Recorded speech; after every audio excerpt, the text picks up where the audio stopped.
I'm speaking to you here from the territories of the Anishinaabe, Cree, Dakota, Dene, Métis, and Oji-Cree nations. Here I am in the Treaty 1 territory, which is the ancestral and traditional homeland of the Anishinaabe peoples.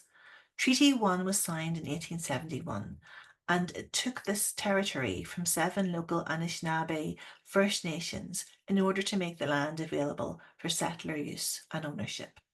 And the early Caribbean society puts first and foremost the purpose of working towards land back as an ultimate goal of our land acknowledgement statements. I'd love to introduce to you today our two speakers. Francesca Omolara Ekuwaysi is a learner, writer, and multidisciplinary artist who was born in Lagos, Nigeria. She is Yoruba on her mother's side and Igbo on her father's side. Francesca is the author of the acclaimed novel Butter Honey Pig Bread 2021, which is a beautiful novel of 3 Nigerian women who detail the pains and loves of migration, loss, and belonging. More recently, Francesca has written Curious Sounds with Roger Mooking, who is a Trinidadian Canadian. And this really interesting book is a dialogue across many mediums of music, story, visual art, making a collage, and really a new form that can capture diasporic rhythms. Francesca is curating a forthcoming show, Burnt Sugar, that came out of Ways of Attuning that was curated by Liz Ikiriko here, that remembers the material cultures of sugar production and transatlantic slavery. Liz Ikiriko is a Toronto-based Nigerian-Canadian artist and curator whose practice is informed by being an educator, maker, and mother. Through collaboration and research, she supports and creates embodied experiences to facilitate moments of vulnerability and care for her communities. Ikiriko is the curator at Gallery TPW and co-founder, alongside Tulin Took, of Waveform Projects, which is a curatorial collective. There's a forthcoming show called Precarious Joys opening on September the 19th with an artist talk by Abraham Ogobaze. And I think both Liz and Francesca will be talking about these shows very soon. Before we begin, I just want to do a little opening to think about the ways in which material culture tries to remember Equiano and his varied life. This is the mural that's in Belfast, where part of where I partly went to school and grew up. So I was really amazed to find that Dreff, the artist, had created this wonderful in the liminal space between buildings mural. And the wonderful thing about this mural is it's based on the frontispiece of Equiano's interesting narrative. So this is taken from Dreff's website. Equiano, of course, travelled to Northern Ireland. At the time, it was Ireland. And it was members of this society who hosted Equiano during his visit, the Irish United Irishmen. Consequently, Equiano found himself at the centre of radical Irish politics agitating for freedom and Catholic emancipation. Now, if anybody knows Belfast well, they'll know that it is a city with a long tradition of murals, mostly as a means to mark territory for loyalists or nationalists. And you'll go into various areas where green, white, and gold are on the paving stones, or red, white, and blue. And so political expression takes place a lot on the streets and walls of Belfast. Contemporary art is evolving there, and it is a language that the locals from Belfast have been speaking for generations, who understand the power of these images in the most visceral way. It is a city that debates, memorializes, and celebrates through murals. And so I think it's really interesting that Dreff chose this mural of Equiano, situating him as a Black abolitionist in Belfast City. And the mural is taken from the image of Equiano, probably the only true image of Equiano that we really have, which was his frontispiece here. He's fully clothed, looking at the perfect English gentleman and holding open his Bible at the Acts of the Apostles. But I think that the ironic look that Equiano is sending out from the page is really the most wonderful and powerful part of this piece.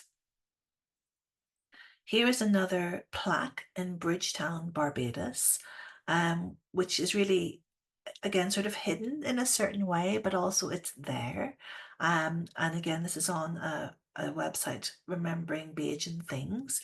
This plaque is erected at the hallowed site of memory as a tribute to the strength and resilience of African enslaved persons who were transported across the Atlantic Ocean and at or near this site were sold as slaves to Barbadian slave masters. And so Equiano's life is quoted there. Soon we were landed there, he says. So his landing on the other side of the Middle Passage. Then on the other side of the triangle is Olado Equiano traveling around London. And this is a Riding House Street plaque, which is the site of where he wrote his autobiography in the city of Westminster. So the city, London, remembers Equiano here as a major abolitionist. And then this one is a plaque that's made by school children, or a plinth, a statue in Telegraph Hill, which stands near New Cross. The lower part contains a bust of the author, painted in brilliant colours. The likeness was created by children from Edmund Waller's school near the foot of the park in 2008. I think this is part of the Deptford memory of Equiano because he lives there. It stands on a ceramic plinth with three sides to symbolise the triangular route of the Atlantic slave trade, as well as the three phases of Equiano's life: a child in Africa, an enslaved person, and then a free man. So that's very interesting way that children have remembered Equiano here. And here is another one in Deptford by Martin Bond that was created in 1997, and it's quite a curious. Equiano is the second in from the right on the bottom, and there's Anne Boleyn and Elizabeth I also on this wall, which is at the bottom of the Aragon Tower. So it's again interesting that Equiano's memory is being placed in sort of a very Anglican version of public memory with the Tudor history here. So I just wanted to open up the conversation that you're both going to have, and thank you so much.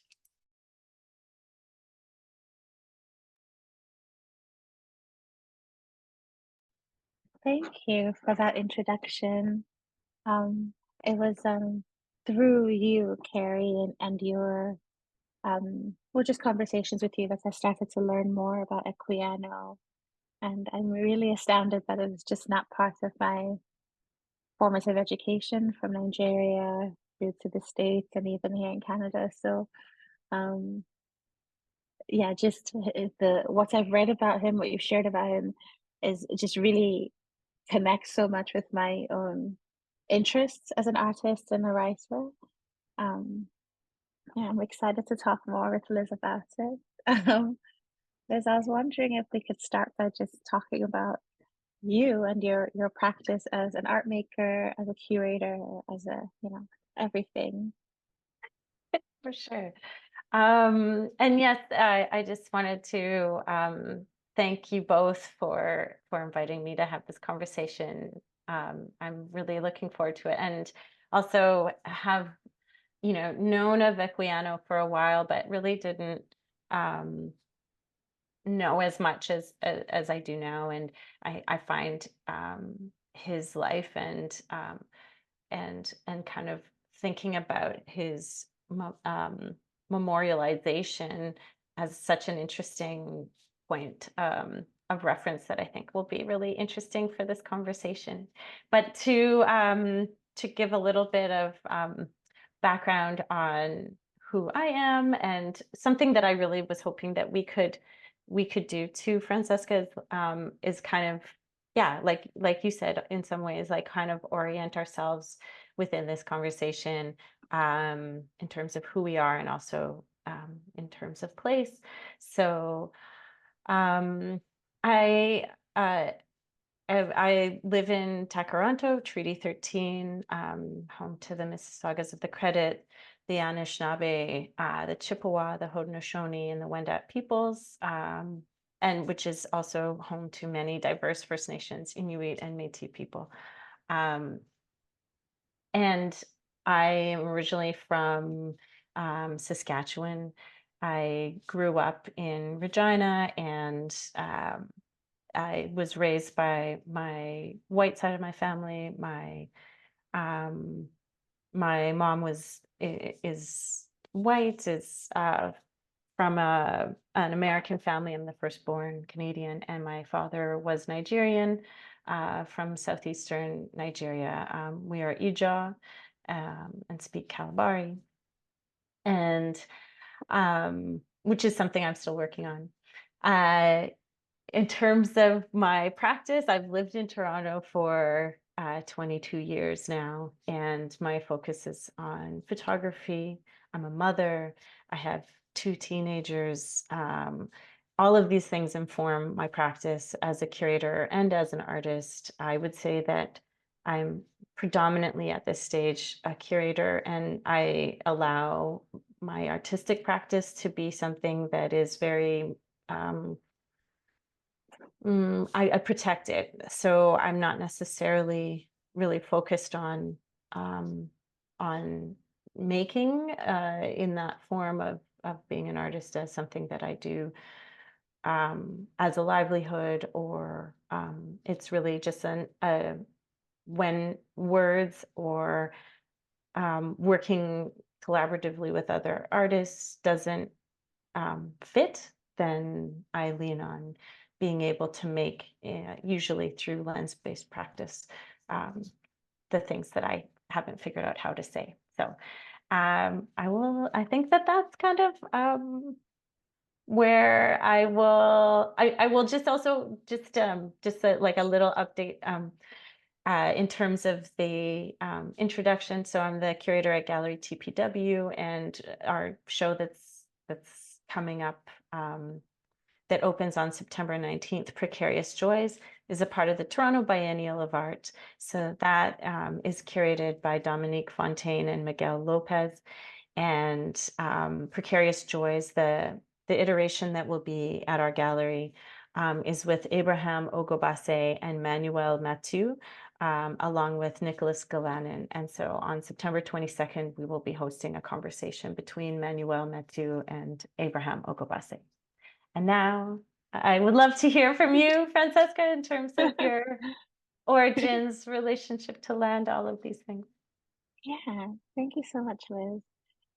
Yeah, so I was born and raised in Lagos, Nigeria. But as you know, you're not from where you're born as a Nigerian, you're from where your father's people are from. So my father's people are from Ogwashuku in Delta State. So I'm technically from Delta State. No one, whenever I meet other Nigerians and they're like, "Where are you from?" and I say Lagos, they're like, "No, where are you from?" But Lagos is where I was born and where I grew up. My mother's people are from Ogun State, Ijebu-Ode, Yoruba. Um, and recently, talking with my mother a couple years ago, I think when we saw each other in person, she said that she believes that her mother's people are Ishekiri. I think I need to double check that. And those parts of my identity have become more and more important to me as I've immigrated. I left home when I was 17. I moved to the States, and a few years later, I've moved to Canada, where I have lived in Nova Scotia, Mi'kma'ki, for 10 years. They become more important to me because, um, as a Black immigrant, when you move somewhere that is, I suppose, predominantly non-Black, in my experience, people just see you as Black, which I love it because Black is many things. But it has become more important to be more specific beyond West African, beyond Nigerian, down to like the peoples from whom I come. And so these days I identify more specifically. Um, Yes, and I call myself an artist and a writer.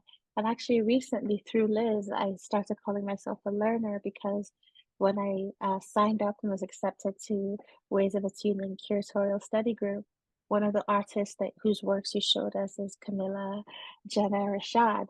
And I wrote in her bio, learner. And I was like, that makes complete sense to me in terms of the way I want to move in the world, and I want to engage with my work. And so that has become something I claim as well. Like, I'm a learner and a storyteller, because for me, the story determines the medium. I'm self-taught as an artist.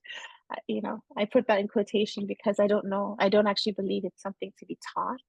I believe it's a way of being that is innate in all people, should they choose. Um, but the reason I'm mentioning being self-taught is because I don't have a particular medium that I'm most attached to. I like words and I like writing because they're the most accessible. Um, you don't need much. But I love film, and I've been lucky enough to, create some video work. I love drawing and painting and paper, creating on paper cutting, and I love collaboration. And so that's how I came to um, curating. Through Ways of Attuning, I'm curating a group show called Burnt Sugar, um, and for me, it feels like a collaboration with the artist to tell the story of the connection between the history of sugar production and um, the transatlantic slave trade, um, which is this sort of forever horrible looming thing over all Black people. Um, so it feels very much like a collaboration because I haven't told anyone what to make. In fact, many of the works that are in the show have existed before, but they exist with each other now in the show in a way that really tells a story from multiple angles. Um, so yes, I have a personal art practice, but it changes, the medium changes. Um, I think that's it. There's so many directions I think we can go in, that I'm so, yeah, that I hope we have time to touch upon. I think that there's something so interesting about how you were talking about how you kind of identify yourself, and that framing of Blackness, that I have had this conversation with so many friends and family about leaving the continent and becoming Black, and that is, and how that is uh, sometimes really beautiful because it connects you to a diaspora and to a range of experiences and multiplicities of experience and understanding, but then also that it also functions as a flattening, which is always a schism, like there is always this strange thing of being connected through oppressive flattening, and also, but also that also is a connection or a way of uniting. So I really feel a similar sense of finding ways to be specific in my cultural ties and my connections, and the elements that have kind of shaped me, or shaped the way that I'm thinking about uh, challenging those flattening aspects, through being able to call myself Ija, and I think I wonder too, because for me a part of that is also language, and so I'm trying very slowly to learn Kalabari, but also I think that a part of these lessons or these ways of thinking have really come out of being here, and really growing up in spaces with a number of Indigenous folks here. So I grew up around a number of people who were Cree and Métis, and thinking about language was always kind of very prominent kind of focus, especially languages that were potentially disappearing. So So that's informed my direction as well. And so I guess maybe a question would be, how do you find your experiences in Canada, like how have those kind of informed your understanding of who you are culturally, and how you want to present that in some forms? Yeah, thank you. No, that I love that question because there's this Nigerian writer. She's quite famous, Chimamanda Adichie, and in her most recent novel, I believe Americana, which is like a decade old now, the character Ifemelu moves to America. She wins like the visa lottery, or she goes on a student visa. I'm not sure. Um, and she writes like, I wasn't Black until I moved to America because and when I read that, it resonated so deeply. I read it after having lived in the United States for 5 years, and I hadn't really read accounts of a Black African person kind of contend with like how they're being perceived versus who they are. Um, and so by the time I read it, I was 23 and I had already lived in the States long enough to have been radicalized in a particular African American tradition of like Black feminism, thinking of power structures, and I'm so grateful for that. And it also showed me where I fit within that, and so that by the time I moved to Nova Scotia, which has just a rich history of Black resistance. African Nova Scotians have lived there for over 400 years, right? And have been there and built community. And moving to Nova Scotia as a non-Nova Scotian Black person, like it was another reminder of the need to get clear with myself and in my art practice. I don't want to say the kind of Black person that I am because that has a connotation I'm not sure about, but to just be clear in my position, right? Like as a Black person who chose to come to North America, who chose to migrate to Canada, which is different than Black people who didn't choose, historically. And even within that choice, there's nuance, right? There's Black people who might immigrate as refugees or asylum seekers, and there's Black people who go as like international students or business immigrants. And those nuances are important because I think it does a disservice, and at times takes opportunities that aren't meant for me, or especially around art practice and representation and who gets to take up space in particular areas. And I also know that in terms of writing, and as a writer, like Nigeria has a rich tradition, a rich literary tradition, right? So I had and have so much representation to show me that I can do this, which is different than many other Black people. And this doesn't, I'm naming these things not to take away from any of my accomplishments but to illustrate that it's because of the specificity of my cultural heritage. I have had a lot to stand on and a lot to like reference, which is different than people who haven't. Yeah, and also in terms of language, I like to write, and when I write fiction, and even in nonfiction, I like to write like I'm speaking, right? And for better or worse, the way that I speak is informed by my experiences as an immigrant, as somebody from a colonized nation, Nigeria, but a different kind of colonized nation. Nigeria the colonizers didn't settle there. It's very different than in South Africa where they settled, than in Canada, than in Australia.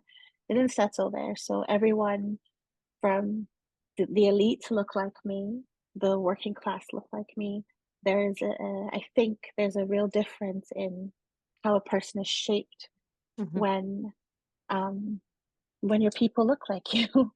So I'm going off on a bit of a tangent, but a friend of mine who grew up in Kenya, he's Nigerian, Yoruba, grew up in Kenya because his father worked for, I think the UN, and he's passed away. But he came to Nigeria for the first time in 2013, and that's where we met. And he was like, it's just trippy because he's like, the wealthy people here are Black, unlike his experience in other parts of the continent where the wealthy, power wielding people weren't. Um, and so it's always interesting to me to include that in my writing. What I meant to say about language is writing in Pidgin, including Yoruba and Hausa, and even the names, like the Nigerians, we have all different kinds of names. So including that in my writing also is allowed because of my heritage. I hope this makes sense. I feel like I went on a bit of a tangent. No, this is so fascinating. And so yeah, there's so many experiences that I've also had that are similar, but also it was so interesting to the first time I went to Nigeria, that in retrospect, like after I left, that I realized like I was like, there is like a certain freedom or like a lightness that I couldn't put my finger on until I came home and was like, wow, that was just being in all Black spaces, like where the layer of protection or armor that you have to wear, that has been seamless for me. Like, I was born in Saskatchewan, so this understanding of being in spaces where I'm never of the majority of, like, visibly, so it was just the first time that I realized that that was a layer that was not actually inherent to who I am or to a part of me, and that just being like the ease that I had being in spaces with all Black people was such a wild thing to have perspective on, because I also then understood whiteness as it functions within a kind of North American context, just in terms of those like very personal and real embodied experiences that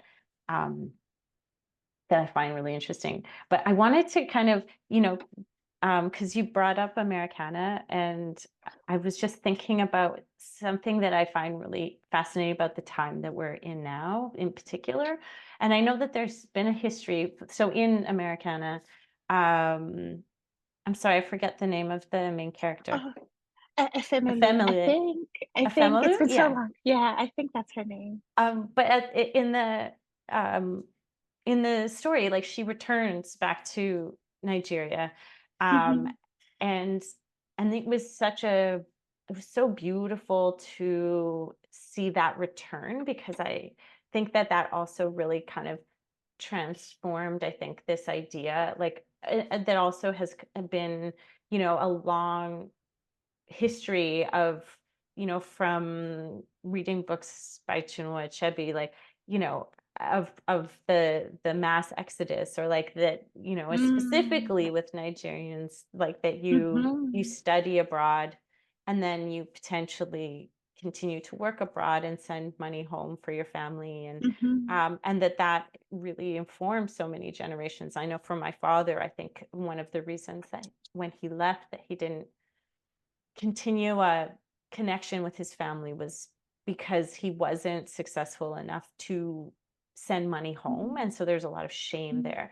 And anyways, I think it was so important, and I think that's something that's so inherently, like, formed in a global understanding of the continent, is that there is always going to be some form of wanting to, like, escape and not return.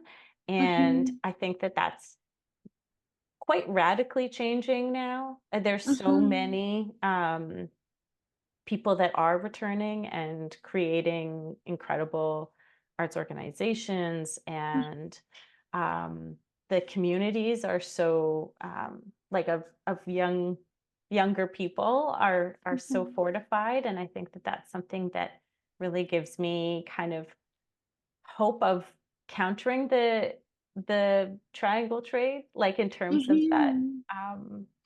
that history of slavery as well as commerce, that it only Yeah, kind of flows in one direction. one way. Yeah. I think I agree with you. It was really I love that book. And it was really something astounding because the character in the book, the character's life is going well. Like there's no reason, no It's not an urgent or escape to direct. go home, or it's not a failure. No, it Yeah, wasn't. She was like, I want to go. And she yeah. had doubts. She was like, is this completely irrational? Like, am I making a terrible choice? But she wanted to go home. And so I know that in my own lived experience, like I go home as frequently as I can. I've been home once this year already, and I was hoping to go home again through a residency. It didn't quite work out, but um, I know more and more people who, you know, I don't really like the word liminal or transnational. I don't like that word really, but who kind of exist that way, Mhm, who spend time going back and forth and like, ultimately, I guess the question is like feasibility, right? You can't mhm, actually live in two places at once. But I guess Nigeria as a country, as a concept, is a place to which people return. Not mhm, because the economy is wonderful. Like Nigeria is going mhm, through, it's difficult. It's actually so difficult right now. Um, and more than ever before, people are leaving, but mhm, people are also going back. mhm, And that's one thing I've always known about the country is like it's a it's like a swinging door back and forth, you know. Um, Yeah, but just to go back to something you said about when you went to Nigeria for the first time, in 2017, I did a project called Black in Halifax, and it really was a way for me to try and build community outside as soon as I finished graduate school. And so I sort of tricked people into having conversations with me, recorded conversations, and one of the people was named Israel, and he is an African Nova Scotian filmmaker, artist, and I think he lived in Toronto, but anyways, he told me that when he was a teenager, he got a chance to go to the Gambia for the first time, and it was transformative for him in a way that was really challenging. And he described it similar to you. He said everyone around him looked like him, his teachers, the bus drivers, the bankers, and he hadn't known that experience before. And like he understands that it was a positive thing, but it really made it challenging when he got back to Canada. He found it really hard um to like face power structures and like to face the fact or the reality at the time. And I think still today, I'm not sure. I don't want to be sure. Um, of like, yeah, the myth of white supremacy, that the people with the mhm, power who were in control of like, the police, like people who could have power over him didn't look like him, and therefore there was that remove. mhm. And that was the first time I'd heard that expressed, and yeah, it's just It's it's something. mhm.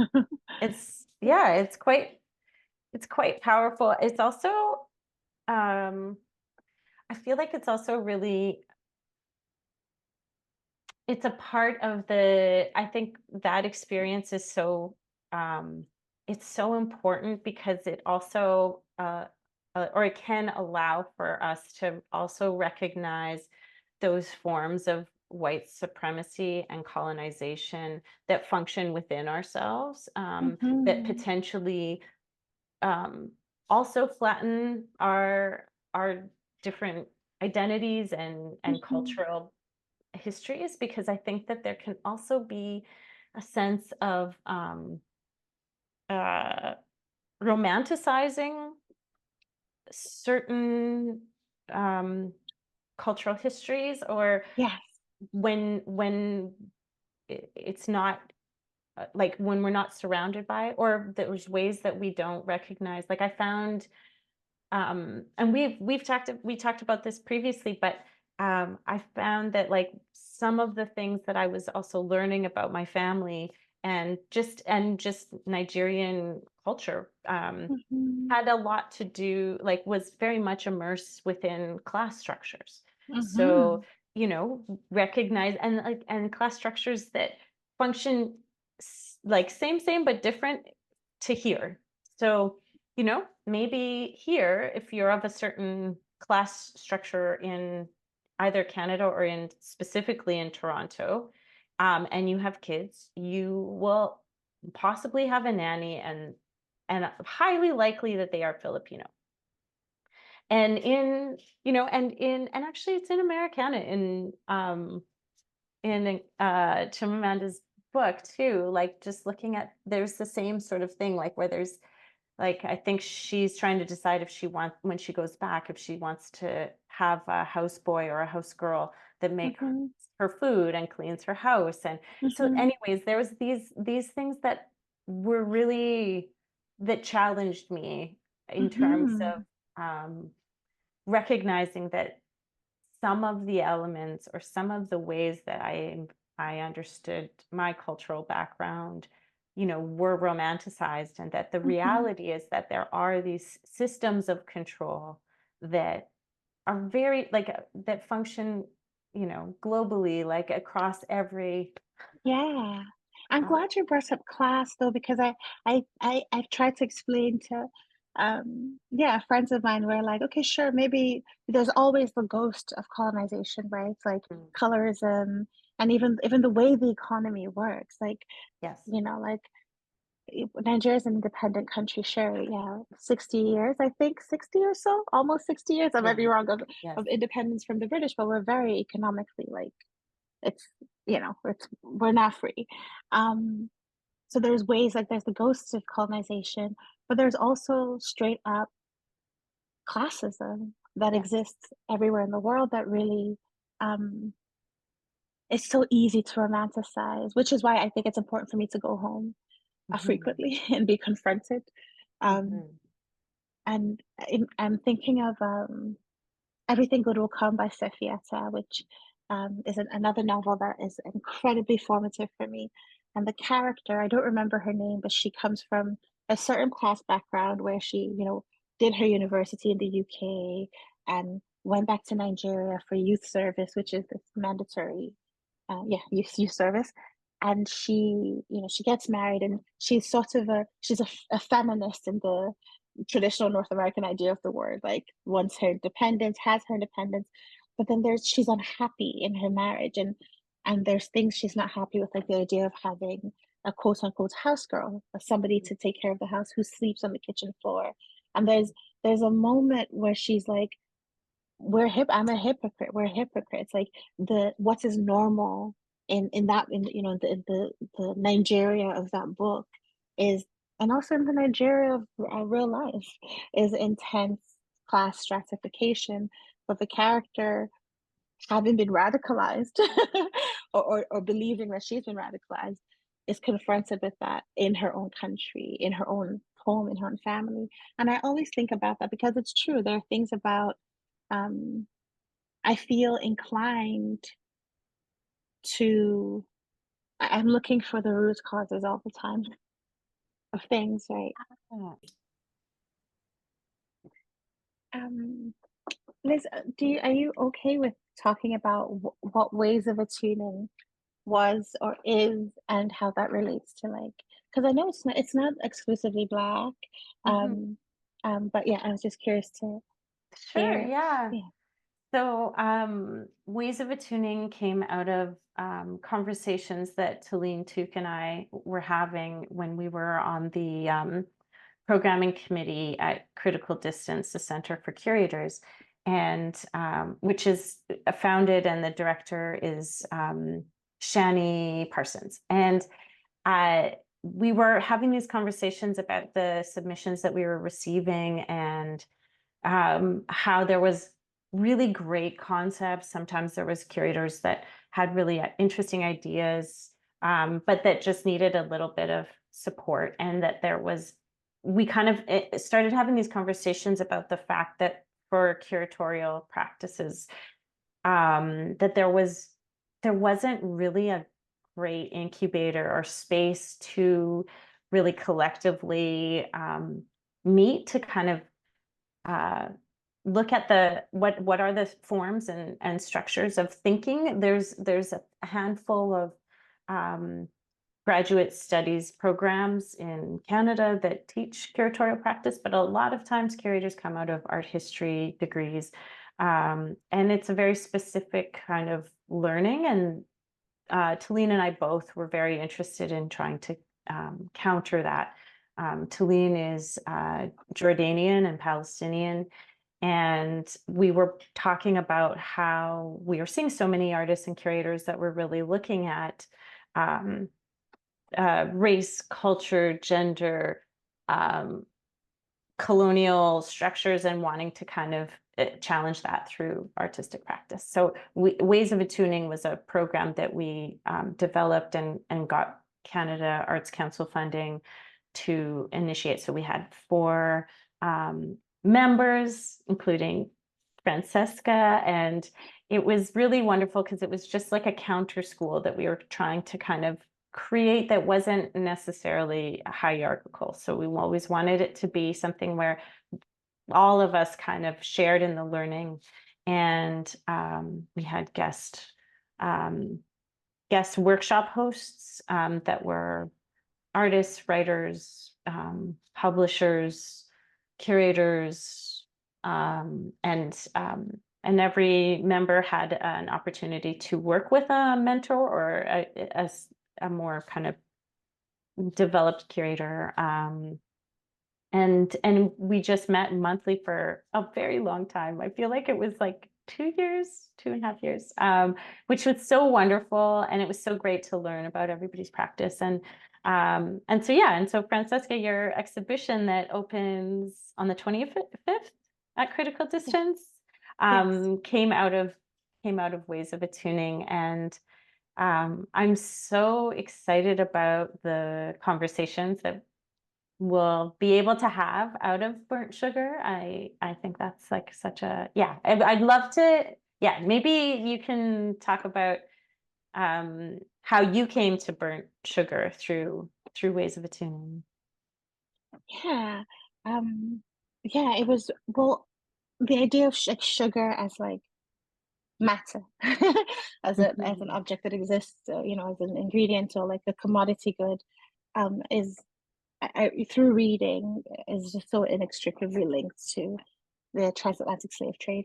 And I found this out too late. Like I was in my late 20s when I started reading about that, and I don't understand why, because it was just like a gap in my intellect that existed. It never occurred to me. And I'm someone like, I love to cook, I love to learn about the history of food, I'm very into like the material, uh, you know. But yeah, I think I came upon an article, and then I read a few books, and I was truly astounded at the sheer like the cruelty, but not even, it's more like the indifference, the way that people were really considered more property, to make money, to work, like the cattle. It was truly astounding to me, because I knew I had read and studied about transatlantic slavery, but it was more of an intellectual exercise. But the moment I started to think of it as like connected to an ingredient that is everywhere, something I eat, something I crave, it was really mind-blowing. And so the artists that are in the show have all created, like Oluche, for example. The work of his that's included in the exhibition is called okay, it's out of my head. But it's from a collection. He's already a collection of an installation of candy dispensers, and it's called Hot Commodity. Candy dispensers, and each one has a different thing. Some of it is actual sugar, but other things that are like quote unquote culturally Black, right? So I interpreted that as like engaging with like Blackness as this commodity to be bought and, you know, at on a whim, like, oh, you just feel like it, you can just have a bit of Blackness, and that's how I interpreted it.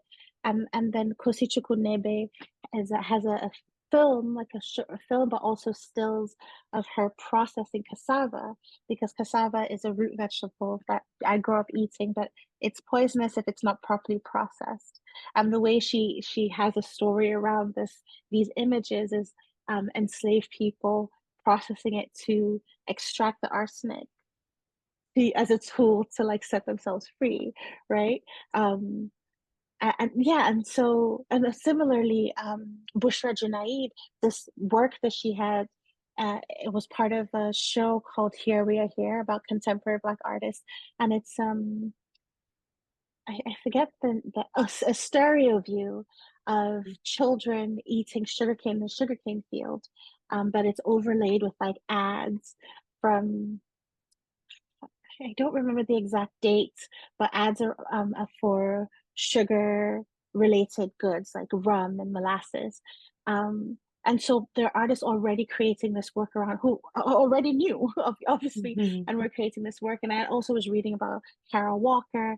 And I wanted to very much, you know, contribute to that by putting these artists' work in conversations with each other, not necessarily by creating my own. Can I And yes, just interject for a second, because I think that what was so beautiful, so in terms of the submissions for Ways of Attuning, we had over 50 applicants, and I think Francesca, yours stood out because it was so beautiful, like the fact that you weren't you didn't consider yourself a curator, and the way that you presented that what you wanted to explore was that you wanted to explore the history of sugar as a commodity that that was very integral to the transatlantic slave trade, but that this was such a big concept or such a big idea that you couldn't carry it on your own, like that you wanted that you thought that curatorial practice would be the best way, because you could work with others that have also been exploring this very huge topic. And I thought that was just like such a beautiful way of thinking about curatorial practice, and like and how like just like a framework for thinking about what it can do, what curatorial practice can do, as opposed to another form, for like specifically for you, like that you were like, I know that there's other people that have been exploring this in different ways, and I would love to work with them and work alongside to find that. I thought that was just yeah, super exciting, and I'm so excited for the exhibition and for the ways that you're bringing together these really amazing artists. So yeah. Thank you. I appreciate that so much. And I just want to say, like, all of these artists are also people who move, like movement. They're all Black for one thing, but also movement and migration is very much part of the work that they create. Delphine Fawandu, when we met, was like going to different places to photograph herself embodying these different feminine like deities, different places on the continent, you know. And yeah, so the, you know, and Bushra, for example, is Jamaican, like of her, you know, heritage, and her work is about movement, and so yeah, Blackness, movement, sugar, forced migration or voluntary, like all of those things really, yeah, they speak to me. But thank you so much. Ways of Attuning was like life-changing for me, genuinely. And yeah, it still is. Yeah. Oh, I think you're muted, Carrie. Sorry. Thank you so much both for this really incredibly rich and generous conversation and meditation. Have we answered any of the questions? I don't know. I don't know. Certainly, and I think that our audiences will be really interested to hear how you've linked identity, movement, history, loss, and searching for answers, but also finding things as part of what feeds into how we might remember and think of the now as part of the longer history that comes out of Equiano and the Black Atlantic. And I think that's really, and as you're talking, both of you, I'm reminded of the obvious point that curation comes from the root of care Mhm. and cure, Oh, Yeah. the Latin word. And so this idea of it as an act of healing. And so Mm. both of you really emphasized collective thought, collective thinking, and not, making a space for conversations and connections rather than the sort of the way the literary world sometimes wants to reify individuals. I think you've really corrected that so much, and given us so much food for thought. So thank you so very much. Amazing. thank Thank you. you. Thank you